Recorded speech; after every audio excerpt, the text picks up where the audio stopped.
नमस्कार दोस्तों। तो केमिस्ट्री के मोस्ट इंपॉर्टेंट क्वेश्चन को देख लेते हैं जो कई बार कॉम्पिटिटिव एग्जाम में पूछे जाते हैं। मैंने यहाँ पे मोस्ट इंपॉर्टेंट क्वेश्चन ही लिए हैं। तो फर्स्ट क्वेश्चन है guys, when water is added to anhydrous white copper sulphate the colour will change to. देखिए सबसे पहले वाटर हमने अनहाइड्रस व्हाइट कॉपर सल्फेट में डाला, यानी कॉपर सल्फेट का कलर कैसा था, व्हाइट था। ठीक है, अब ये कैसा है, अनहाइड्रस है।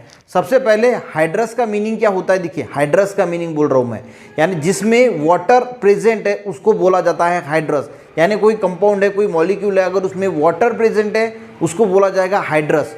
पर अनहाइड्रस का मीनिंग है कि उसमें कुछ भी वाटर प्रेजेंट नहीं, 0% में अगर वाटर है तो उसको बोला जाएगा अनहाइड्रस, यानी पानी प्रेजेंट नहीं है। ठीक है, यानी ये कैसा है, अनहाइड्रस व्हाइट कॉपर सल्फेट, यानी इसमें पानी प्रेजेंट नहीं है। तो हमने क्या किया, इसमें ये जो व्हाइट कॉपर सल्फेट था इसमें हमने वाटर को ऐड किया, तो जो कलर चेंज होगा वो कलर चेंज कौन सा होगा, तो वो गाइस कलर चेंज होता है ब्लू।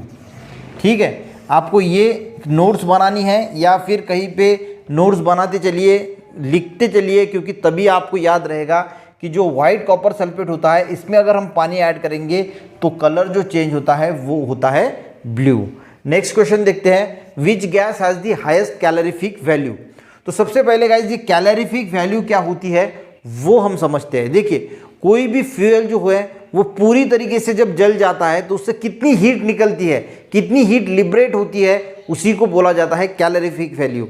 या सिंपल भाषा में अगर मैं बोलूँ तो कोई भी फ्यूल है इसमें कितनी एनर्जी जो है वो स्टोर्ड है, ठीक है, कितनी एनर्जी स्टोर्ड है उसको बोला जाता है कैलोरीफिक वैल्यू। यानी मैक्सिमम उसमें जिसकी एनर्जी जितनी ज़्यादा मैक्सिमम रहेगी उतनी ज़्यादा कैलोरीफिक वैल्यू जो है वो रहेगी। कौन सा ऐसा गैस होता है जिसकी सबसे ज़्यादा हाईएस्ट कैलोरीफिक वैल्यू होती है, तो गाइज इसमें आपको ऑप्शन देंगे नेचुरल गैस या और भी गैस देंगे, तो आपको पता होना चाहिए जो हमारा LPG होता है यानी लिक्विफाइड पेट्रोलियम गैस, जो हम उसको इंडियन गैस भी बोलते हैं। तो वो जो गैस होता है जो हम घर में कुकिंग के लिए यूज़ करते हैं उसकी जो कैलोरीफिक वैल्यू होती है वो सबसे ज़्यादा होती है। बात हो रही है LPG गैस की, तो आपको पता होना चाहिए कि LPG गैस में मेन जो कंटेंट होता है वो होता है ब्यूटेन एंड प्रोपेन का। एक चीज़ और यहाँ पे पूछी जाती है कि देखिए LPG गैस जब लीक होता है तो हमें एक स्मेल आती है, तो वो जो स्मेल आती है वो ना प्रोपेन की होती है ना ब्यूटेन की होती है। उसमें एक कंपोनेंट ऐड किया जाता है, एक केमिकल ऐड किया जाता है जिसका नाम होता है इथिल मरकैप्टन। ठीक है, ये भी आपको ध्यान में रखना है कि इथिल मरकैप्टन जो है वो उसमें ऐड किया जाता है, ताकि अगर लिक्विफाइड पेट्रोलियम गैस यानी LPG का गैस जो है वो अगर लीक होता है तो हमें पता चलना चाहिए कि गैस जो है वो लीक हुआ है, हमें स्मेल आनी चाहिए, और इसीलिए इसमें इथिल मरकैप्टन जो है वो ऐड किया जाता है। समझ में आ गया। नेक्स्ट क्वेश्चन देखते हैं, which type of radiation are absorb by the upper atmosphere in the atmosphere. देखिए जो अपर एटमॉस्फेयर होता है उसमें देखिए कौन कौन से स्फीयर होते हैं, troposphere, stratosphere, mesosphere, thermosphere, ionosphere. अब अपर एटमॉस्फेयर यानी स्ट्रेटोस्फीयर की अगर हम बात करें तो उसमें प्रेजेंट होती है ओजोन की लेयर, उसीलिए इसको ओजोनोस्फीयर भी बोला जाता है, जिसका फॉर्मूला है O3। अब ये गाइस जो है ये कौन से रेडिएशन एब्जॉर्ब करते हैं, तो ये अल्ट्रावायलेट जो रेडिएशन होते हैं इनको एब्जॉर्ब किया जाता है ये ओजोन की तरफ से। ठीक है, तो which type of radiation are absorb by upper layer of atmosphere, तो कौन से रेडिएशन गाइस जो यहाँ पे एब्जॉर्ब होंगे वो होंगे अल्ट्रा वायोलेट रेडिएशन, यानी UV रेडिएशन जो है वो अपर एटमॉस्फेयर से एब्जॉर्ब किए जाते हैं।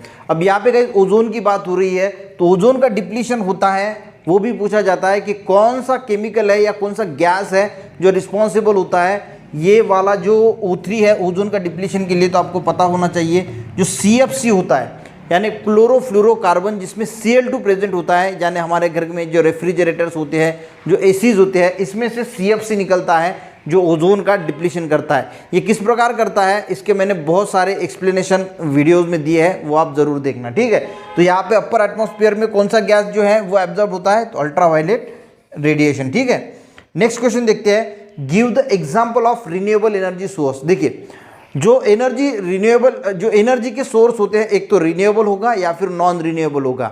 अब रिन्यूएबल का मीनिंग क्या है, हम उसको रिन्यू कर सकते हैं, फिर से बना सकते हैं। जैसे सूरज की सोलर एनर्जी सोर्स हो गया, सोलर यानी सूरज का, तो ये कैसा है, रिन्यूएबल हो गया, यानी हम फिर से बना सकते हैं। विंड एनर्जी हो गई, जियोथर्मल एनर्जी हो गई, बायोमास हो गई, तो ये सभी के गाइस एग्जाम्पल है रिन्यूएबल एनर्जी सोर्सेस के। मैं आपको यहाँ पे लिख देता हूँ, कोई भी ऑप्शन यहाँ पे आपको दे सकता है।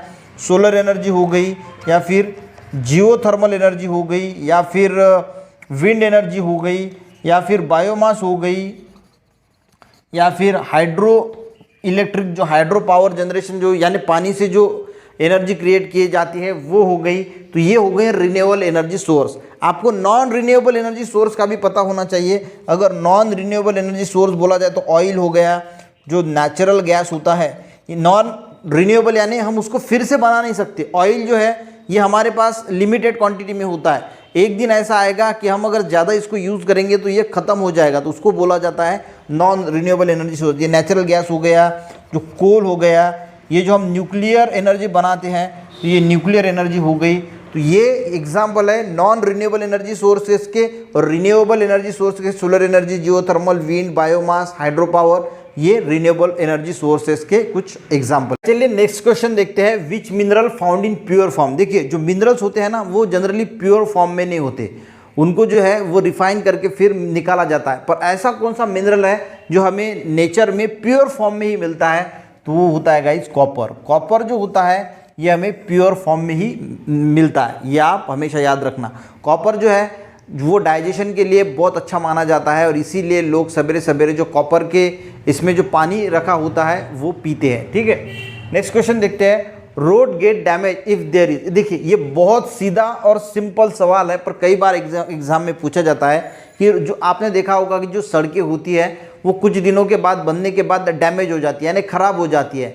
तो इसके रीज़न बहुत सारे होते हैं, यानी हेवी ट्रैफिक है या फिर अदर भी रीज़न होते हैं, पर मेन जो रीज़न होता है वो आपको पता होना चाहिए, क्योंकि ऑप्शन में वो रीज़न दिया जाएगा तो आपको वहाँ पे पता होना चाहिए कि रोड जो डैमेज होते हैं वो क्यों होते हैं। वो होते हैं guys due to stagnation of water on road. जो रोड पे पानी इकट्ठा होता है उसकी वजह से क्या होता है, एक्सपांशन होता है, जो रोड होता है वो फैलता है और टूटने लगता है, और उसके बाद जो है वो रोड ज़्यादा खराब होता है। यानी स्टैग्नेशन ऑफ वाटर जो है वो मेन रीज़न है रोड के खराब होने का।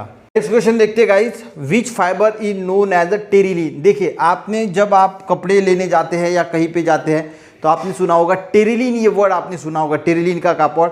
तो वो जो कापड़ होता है या फिर मटेरियल होता है टेरिलीन का, उसको क्या बोला जाता है, उसको कौन सा फाइबर बोला जाता है, तो उसको बोला जाता है गाइस सिंथेटिक फाइबर। यानी सिंथेटिक फाइबर को ही हम जो है वो बोलते हैं टेरिलीन। ठीक है, नेक्स्ट क्वेश्चन है the chemical used in embalming the biological material. जो ये एम्बाल्मिंग है इसका मीनिंग क्या होता है, यानी इसको स्टोर करके रखना। आपने बहुत बार देखा होगा कि बहुत सारी जो बॉडीज़ होती है या अलग अलग प्रकार के जो बायोलॉजिकल मटेरियल है वो बहुत लंबे समय तक स्टोर करने के लिए हम जो है वो किस चीज़ का इस्तेमाल करते हैं, ये क्वेश्चन है। यानी जो बॉडीज़ होती है, ह्यूमन की बॉडीज़ है या कोई भी बायोलॉजिकल मटेरियल है, उसको स्टोर करने के लिए हम कौन से केमिकल का यूज़ करते हैं, तो हम करते हैं गाइस फॉर्मल्डिहाइड। पर ये भी कैसा होता है, फॉर्मल्डिहाइड इन वाटर, यानी वो वाटर में फॉर्मल्डिहाइड जो है वो होता है और उसमें जो बायोलॉजिकल मटेरियल होता है उसको जो है वो एम्बाल्मिंग किया जाता है। तो यहाँ पे गाइस हमने मोस्ट इंपॉर्टेंट 8 क्वेश्चन लिए हैं। आई होप आपको ये अच्छी तरीके से समझ में आए होंगे। नेक्स्ट जो पार्ट है वो भी हम लेके आएंगे। हमने सीरीज स्टार्ट की है केमिस्ट्री, बायोलॉजी, उसके बाद फिजिक्स के सारे वीडियो जो कॉम्पिटिटिव एग्जाम में पूछे जाते हैं वो सारे सवाल हम कवर करने वाले हैं। देखते रहिए हमारा जो यूट्यूब चैनल अली बाबा ऑनलाइन लर्निंग। मिलते हैं नेक्स्ट वीडियो में, तब तक के लिए जय हिंद।